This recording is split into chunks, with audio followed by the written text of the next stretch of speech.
Vamos a ver en este vídeo la resolución del problema C2 que apareció en la prueba de EBAU de física de junio de 2024 en Andalucía. Como puedes ver, se trata de un ejercicio que está relacionado con lo que llamamos la naturaleza de la luz. Y es un ejercicio en el que cuando leemos las dos partes podemos ver que hay una parte más teórica y otra que es una parte, digamos, una aplicación práctica, y está hablando en todo momento del fenómeno de la refracción de la luz. Por lo tanto, tanto el apartado A como el apartado B lo vamos a poder resolver basándonos en dos conceptos fundamentales, que serían, por un lado, lo que vamos a definir o lo que definimos como el índice de refracción, y por otro lado, teniendo en cuenta una de las leyes de Snell, la segunda ley de Snell, que da cuenta de la refracción de la luz. Una vez que ya tenemos claro de qué va el ejercicio, ¿verdad? Y en qué nos vamos a basar para resolverlo, ahora sí nos vamos a ir a resolver cada uno de los apartados y de los incisos que hay en cada apartado. Nos vamos ahora al apartado A, al primero de los apartados, y como puedes ver nos dice que un rayo de luz monocromática duplica su longitud de onda al pasar del medio 1 al medio 2. Tenemos que calcular razonadamente la relación entre los índices de refracción de ambos medios, y después tenemos que deducir si el rayo se acerca o se aleja de la normal a la superficie y explicar si puede darse la reflexión total. Bueno, pues para poder hacer este ejercicio, en primer lugar, como he dicho antes, vamos a tener que acudir a lo que sería la definición del índice de refracción. Recuerda que el índice de refracción, que es un número adimensional, es un cociente de velocidades, concretamente el cociente entre la velocidad de la luz en el vacío y la velocidad de la luz en el medio que estés considerando. Así que a partir de esta definición, fíjate que tendríamos que esto sería el índice de refracción, y ahora vamos a ponerlo para cada uno de los medios. En el medio 1, este N1 sería el cociente entre C y la velocidad de propagación en el medio 1, y de forma análoga lo pondríamos para el medio 2. Ahora bien, la velocidad de propagación, esta V que está en el denominador en ambos casos, es el producto de la longitud de onda de la radiación por la frecuencia. Así que podríamos establecer, digamos, o sustituir estos valores de V por este producto que te acabo de decir, y lo que vas a obtener sería esto que estás viendo. N1 sería C partido por lambda 1 por nu, y N2 sería C partido por lambda 2 y por nu. Fíjate que la frecuencia es exactamente la misma. La frecuencia no cambia al cambiar de medio. La frecuencia solo va a depender de la fuente emisora de esa radiación. Así que teniendo este cociente, fíjate que podríamos decir, cancelar términos que son iguales. Si yo pudiera hacer la comparación, el cociente entre N1 y N2. Pero además nos dice otra cosa el enunciado, y es que nos dice que la longitud de onda se duplica al pasar de N1 a N2. ¿Qué quiere decir esto? Que yo podría escribir la relación entre lambda 1 y lambda 2. La lambda en el medio 2 va a ser 2 veces la lambda en el medio 1.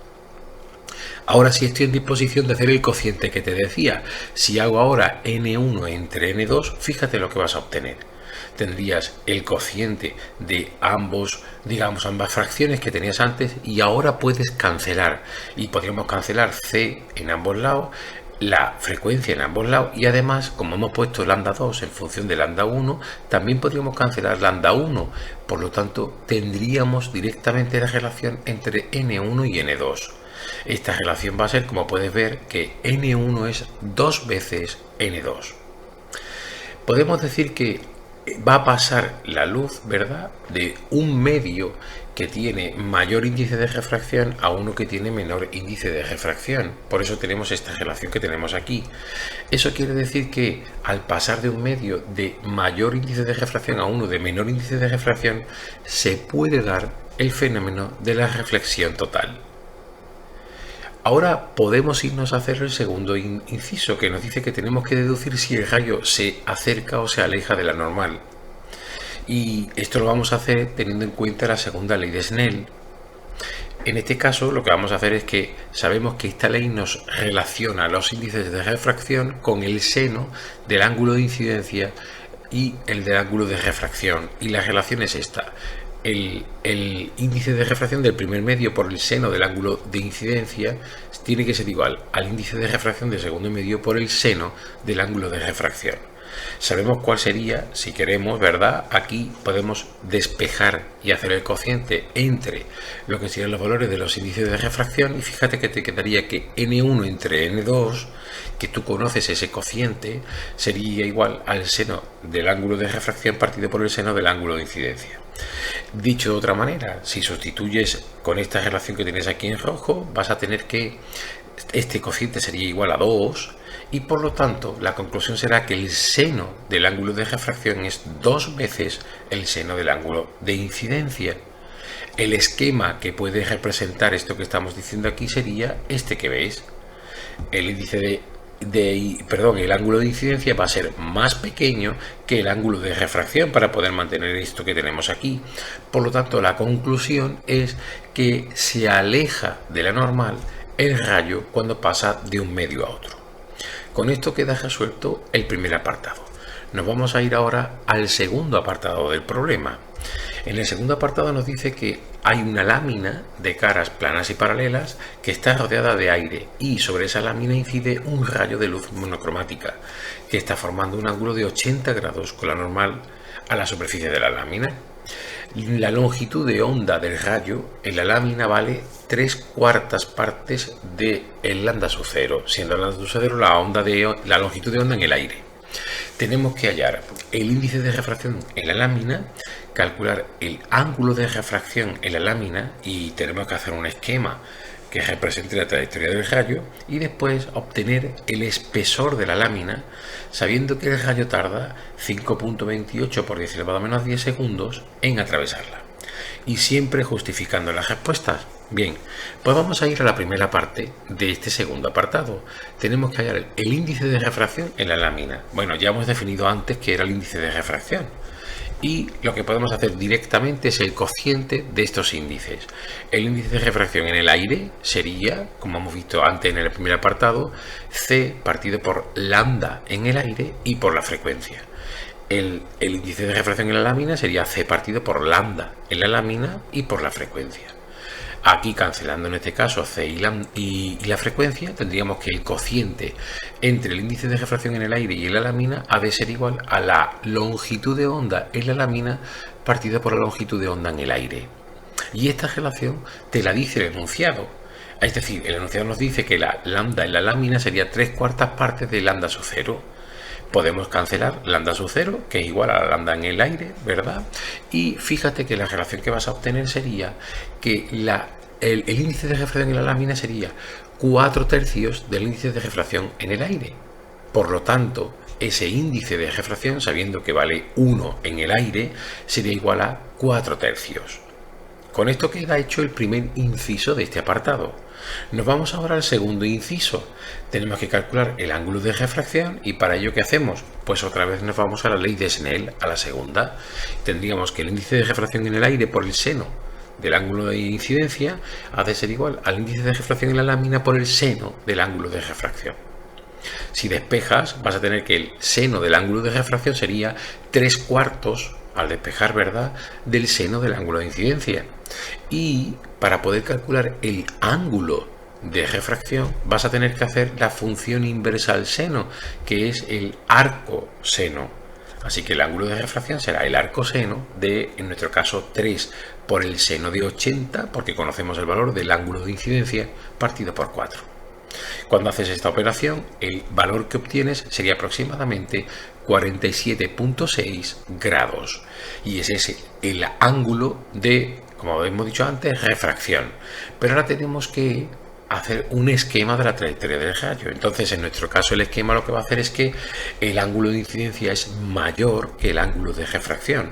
Por lo tanto, había que pintarlo, como ves aquí, que al atravesar la lámina se acerca a la normal con respecto a la, digamos, distancia a la normal que tenía el ángulo de incidencia. Y tenemos que ahora calcular en el tercer inciso el espesor de la lámina. Vamos a ver cómo hacemos esto. Para ello vamos a hacer como un breve esquema de qué pasa con el rayo al entrar en la lámina. Fíjate que lo que pasa es que va a seguir el rayo que hemos pintado en negro, que esto sería la distancia que va a recorrer el rayo dentro de la lámina. Conoces el ángulo de refracción y deberías calcular lo que he llamado H, que va a ser en este caso esto que tenemos aquí punteado, que sería el espesor de la lámina. Bueno, teniendo en cuenta este esquema, lo que vamos a hacer es lo siguiente. En primer lugar, bueno, sabemos, ¿verdad?, que la velocidad de propagación, dentro de la lámina sería el cociente entre C y el índice de refracción de la lámina, que lo conocemos. Así que al hacer este cociente tendríamos que la velocidad con la que se propaga el rayo sería 3 por C partido por 4. Recuerda que el índice de refracción de la lámina era 4 tercios. Al ponerlo abajo sería como darle la vuelta, por lo tanto tendríamos 3 cuartos.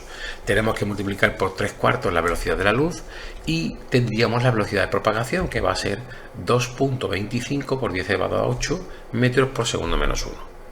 Bien, una vez que tengo este valor de la velocidad de propagación dentro de la lámina, lo siguiente que voy a hacer es calcular cuánto vale la distancia que recorre. ¿Eso por qué? Porque conozco la velocidad con la que se propaga y el tiempo que tarda en atravesar la lámina. Me lo da el enunciado, así que como es un movimiento rectilíneo uniforme, la distancia sería V por T.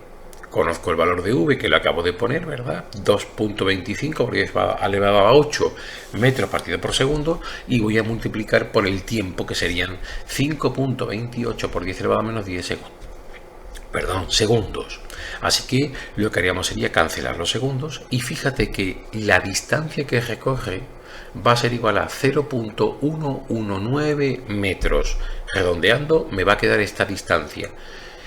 ¿Cuál será el espesor de la lámina? Pues para ello tan solo tengo que tomar la definición, ¿verdad?, del coseno de este ángulo. ¿Por qué? Porque es la relación trigonométrica que habría con las cosas que conozco. Así que podríamos decir que el coseno del ángulo de refracción ha de ser igual al cociente entre H, que es el espesor, y D, que es la distancia que acabo de calcular. Como lo que quiero obtener sería el espesor, pues H será el producto de D por el coseno del ángulo de refracción. Bueno, pues conocemos todo, vamos a sustituir, tendríamos que sería 0.119 metros por el coseno de 47.6 grados, y el resultado que obtienes al hacer la operación serían 0.08 metros. Con esto queda resuelto el ejercicio entero. Si te ha gustado, por favor dale al me gusta y suscríbete al canal para poder seguir creciendo y poder seguir tirando de él. Muchas gracias.